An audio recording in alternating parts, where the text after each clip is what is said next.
Welcome back friends, मैं नीलेश माली sir आप सभी का इस वीडियो में मेरी तरफ से स्वागत करता हूँ। So friends, in the previous lectures we were discuss about our last topic selection process and the process of selection we will see there welcoming and primary meetings, receiving and screening of applications, taking necessary test जिसमें IQ test, aptitude test, trade test, psychological test, इतने test जो है इसके बारे में हमने पढ़ा था। नाउ आज हमें पढ़ना है हमारा नेक्स्ट टॉपिक जो है वो है personal interview. So personal interview जो है वो पर्सनल इंटरव्यू किस तरह से लिया जाता है या पर्सनल इंटरव्यू की जो प्रोसीजर है वो प्रोसीजर किस तरह से वो हमें आज देखनी है। So candidate who success in the above test are called for personal interview.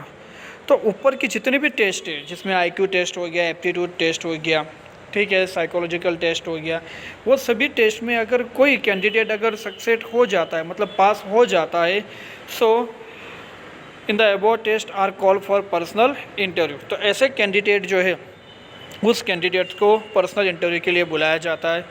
A committee is formed for the selection of candidates.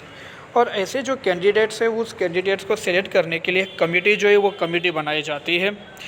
In this way assessment can be made without any बायस। और इन लोगों का जो assessment किया जाता है या जो भर्ती की जाती है वो विदाउट एनी बायस। विदाउट एनी बायस मतलब क्या कि किसी भी तरह का जो पूर्वग्रह है वो पूर्वग्रह ना हो। The interview committee consist to representative of the management. जो इंटरव्यू कमेटी है वो इंटरव्यू कमेटी इसके अंदर कुछ रिप्रेजेंटेटिव जो है मैनेजमेंट के अंदर उन्हीं लोगों को कमेटी के अंदर बुलाती है। The departmental heads, the personal manager and expert from various field. So जो डिपार्टमेंटल हेड्स है वो डिपार्टमेंटल हेड्स भी इसमें आते हैं। द पर्सनल मैनेजर जो है वो पर्सनल मैनेजर भी इसके अंदर कुछ लोगों को रखा जाता है। And experts from various field, और अलग अलग फील्ड के जो भी एक्सपर्ट है ऐसे कुछ एक्सपर्ट्स को भी इसके अंदर बुलाया जाता है। उन्हें भी जो काम है वो काम दिया जाता है कि किस तरह से रिक्रूटमेंट वो अच्छे से कर सके। Work related question are asks. तो यहाँ पर जो भी इंटरव्यू होता है उस इंटरव्यू में मोस्टली जो वर्क रिलेटेड क्वेश्चन है वो वर्क रिलेटेड क्वेश्चन दोस्तों इन्हें यहाँ पूछे जाते हैं।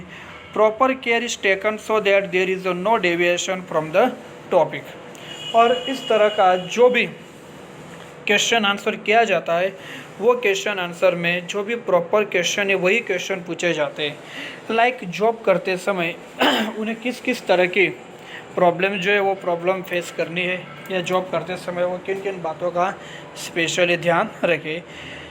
Is no deviation from the topic. और जवाब देते समय जो भी कंटेंट है जो भी टॉपिक से उस टॉपिक से कोई भटक न जाए उसके लिए डेविएशन जो है वो डेविएशन रखे जाते हैं कि कोई विचलन न आए। At this stage the terms and condition of the job can be made clear. और इंटरव्यू करते समय ही जो भी टर्म्स हो या जो भी कंडीशन हो वो टर्म्स या कंडीशन जो है वो यहीं पे सॉल्व की जाती है। और जितने भी सवाल है या जितने भी क्वेश्चन अराइज होते हैं वो सारे क्वेश्चन यहाँ पर दूर किए जाते हैं। सो फ्रेंड्स, पर्सनल इंटरव्यू में क्या होता है कि जो कैंडिडेट टेस्ट में पास होता है उस कैंडिडेट को क्या किया जाता है, इंटरव्यू के लिए बुलाया जाता है। और इंटरव्यू के लिए जो बुलाया जाता है जो कमेटी बनाई जाती है वो कमेटी में से ही कुछ लोगों को वहाँ पर सेलेक्ट किया जाता है विदाउट एनी बायस। और जिन लोगों को यहाँ कमेटी में बुलाया जाता है वो विदाउट एनी बायस मतलब वो ऐसे लोगों को पास कोई भी पूर्वग्रह जो है कैंडिडेट से रिगार्डिंग वो नहीं होने चाहिए। The interview committee consist the representative of the management. जो इंटरव्यू कमेटी होती है वो इंटरव्यू कमेटी रिप्रेजेंटेटिव जो है वो रिप्रेजेंटेटिव को यहाँ पर बुलाती है, जिसमें द डिपार्टमेंटल हेड होते हैं, पर्सनल मैनेजर होते हैं। जो डिपार्टमेंटल हेड है अलग अलग डिपार्टमेंट के जो भी हेड है वो हेड यहाँ होते हैं और उन हेड के द्वारा ही यहाँ पर इंटरव्यू लिया जाता है। और कुछ अलग अलग एक्सपर्ट जो है अलग अलग फील्ड के ऐसे फील्ड के अलग अलग एक्सपर्ट जो है उस एक्सपर्ट्स को भी बुलाया जाता है। So work related question arise. यहाँ पर कुछ वर्क रिलेटेड जो क्वेश्चन है वो क्वेश्चन भी अराइज होते हैं। Proper care is taken so that there is no deviation from the topic. और यहाँ पर यह बात खास याद रखनी है कि जब भी कुछ सवाल जवाब पूछे जा रहे हो तब उन्हें प्रॉपर वे में जवाब देने हैं, प्रॉपर वे में आंसर देने हैं। उन्हें अपना जो कंटेंट है उस कंटेंट से दूर नहीं होना। नेक्स्ट है चेकिंग रेफरेंस। अब चेकिंग रेफरेंस जो है वो चेकिंग रेफरेंस मतलब क्या है, जिसने रेफरेंस दिया होगा वो रेफरेंस कैसे चेक किया जाता है। The information given by the candidate in the application form should be checked by referring to his present in past employ to get an idea of the current situation. तो जो employ है या जो candidate है वो candidate पहले अगर किसी दूसरे जगह पे जॉब कर रहा होगा, कहीं पे पहले काम कर रहा होता है, तो उसके रेफरेंस में तो उसका प्रेजेंट कैसा है ये जानने के लिए उसके कुछ पास्ट की जो इन्फॉर्मेशन है वो पास्ट की इन्फॉर्मेशन भी उसकी मंगाई जाती है। इससे ये आइडिया आता है कि जो भी कैंडिडेट है उस कैंडिडेट के द्वारा जो भी इंफॉर्मेशन दी गई है या जो डाटा फिलअप किया गया है वो सही है या गलत। To get the right opinion about an employ, तो ये जो है ये एम्प्लॉय जो है वो एम्प्लॉय के बारे में राइट ओपिनियन जो है वो राइट ओपिनियन यहाँ पर ले सकता है। The information collected should be free from any बाइस, और ये भी जो इन्फॉर्मेशन ली जाती है ये इन्फॉर्मेशन भी कैसी होनी चाहिए, विदाउट एनी बाइस, मतलब कोई भी पूर्वाग्रह जो है वो पूर्वाग्रह या कैंडिडेट जो है वो कैंडिडेट के बारे में नहीं होनी चाहिए।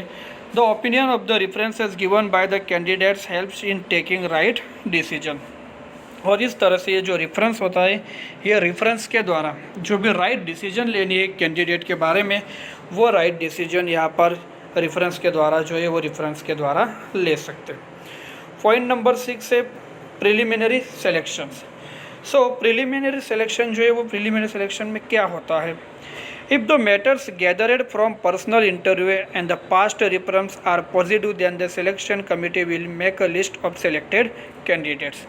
सो जो पर्सनल इंटरव्यू होता है उस पर्सनल इंटरव्यू में अगर किसी कैंडिडेट जो है उस कैंडिडेट को सेलेक्ट कर लिया गया और जो उसका रेफरेंस जो है वो रेफरेंस भी चेक किया गया, रेफरेंस भी दोस्तों अगर यहाँ पर किसी का पॉजिटिव आ रहा है, सकारात्मक अगर आ रहा है, सो जो इंटरव्यू कमेटी जो है वो इंटरव्यू कमेटी ऐसे लोगों को सेलेक्ट करती है और सेलेक्ट कैंडिडेट जो है वो सेलेक्ट कैंडिडेट को वहाँ पर एक लिस्ट जो है वो लिस्ट वो बनाती है।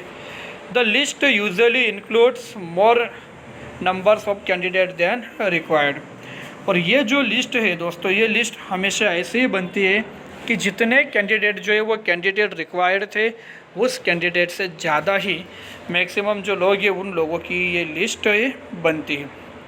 ठीक है, तो पर्सनल इंटरव्यू में आपने देखा कि किस तरह से यहाँ पर पर्सनल इंटरव्यू लिया जाता है, कौन से कमेटी के लोग होते हैं, डिपार्टमेंटल हेड होते हैं, रिप्रेजेंटेटिव होते हैं, एचआर होते हैं, एक्सपर्ट्स होते हैं, ये सब जो सवाल जो है वो करते हैं, वर्क रिलेटेड क्वेश्चन पूछते हैं।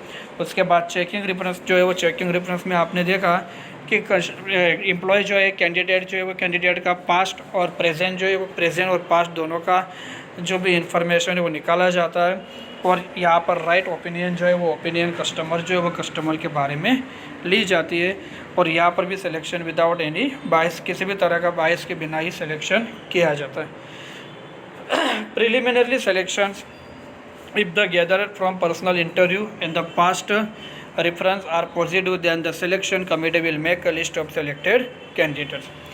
तो प्रिलिमिनरी सिलेक्शन में वही होता है कि जो भी कैंडिडेट है वो पर्सनल इंटरव्यू में अगर पास हो गया और सिलेक्शन कमेटी जो है वो सिलेक्शन कमेटी ने उसे सेलेक्ट कर लिया तो एक लिस्ट बनाई जाती है, और वो लिस्ट जो है वो लिस्ट यूजुअली अगर देखी जाए तो more number of candidates than required, तो जितने रिक्वायर्ड नंबर थे उस रिक्वायर्ड नंबर से यहाँ पर कैंडिडेट कैसे होते हैं, मोर होते हैं, मतलब ज़्यादा जो है वो कैंडिडेट्स होते हैं। ओके, सो फ्रेंड्स अगला टॉपिक जो है वो टॉपिक आता है यहाँ पर फिज़िकल मेडिकल एग्जामिनेशन। तो फिज़िकल मेडिकल एग्जामिनेशन के बारे में शॉर्ट में बताऊँ तो कोई भी कैंडिडेट जो है वो कैंडिडेट कंपनी ज्वाइन करे, इसलिए इसके पहले या मोस्टली अगर देखा जाए तो गवर्नमेंट सेक्टर्स के जो भी डिपार्टमेंट है उस डिपार्टमेंट में फ़िज़िकल मेडिकल एग्जामिनेशन जो है वो ज़्यादा किया जाता है। इसमें कैंडिडेट को सिलेक्ट करने के बाद उसके अंदर फिज़िकली या मेंटली कोई कमी न रहे, इसलिए उसका मेडिकल चेकअप जो है वो चेकअप किया जाता है। मोस्टली ऐसा आर्मी में, पुलिस में, ठीक है, या अगर ड्राइविंग है, ड्राइविंग की जॉब किसी को देनी है, जैसे कि गुजरात का GSRTC डिपार्टमेंट हो गया, गुजरात राज्य बस परिवहन निगम लिमिटेड, ऐसे डिपार्टमेंट में स्पेशली इनके मेडिकल चेकअप जो है वो होती है, ताकि एक बार जॉब शुरू करने के बाद उनमें कोई प्रॉब्लम जो है वो प्रॉब्लम क्रिएट होनी नहीं चाहिए। ठीक है, सो इस तरह से हमारा ये टॉपिक जो है वो यहाँ पर फिनिश होता है। उसके बाद फिज़िकल मेडिकल एक्सप्लेनेशन जो है उसके बारे में हम लोग डिटेल में पढ़ेंगे।